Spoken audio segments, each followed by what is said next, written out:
Tips para sa mga lasenggo.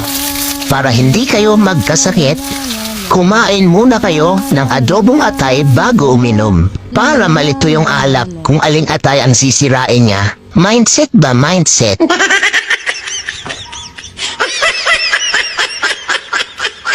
Gusto ko sana manligaw sa'yo, kaso ako sa ganda mo.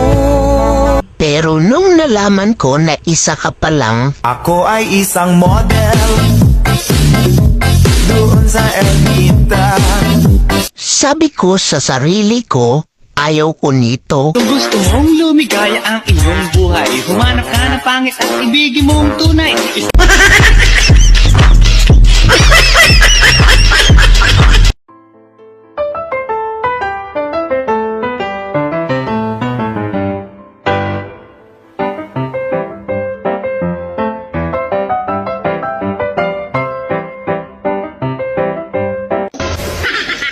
Kung ang mga babae ay bulaklak,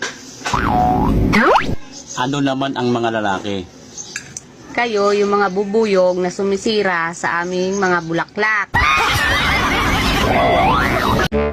Sino pong may hawak ng key to success na yan? Manghihiram din sana ako makapagpa-duplicate din. Kaya pala kumakabog ang puso ko. Nanonood ka pala ng video ko. Ang kape, hindi ka iiwan. Wow! Lagi mong kasama. Mula paggising hanggang sa lamay.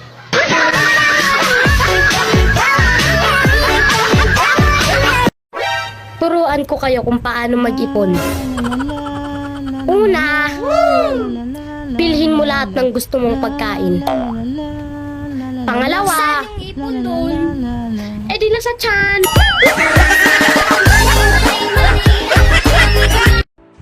Hello mga ka-chill ride. Ang aga ni Martes sa labas, di ba? Kita nyo kanina. Ito, patulog-tulog lang. Napapaanik din pala ang pagre-reels kasi kahit anong gawin mong bisi-bisihan, sumasagi talaga siya palagi sa isipan. Alam kaya ni Batman na siya pa rin bahala sa 2025 ko?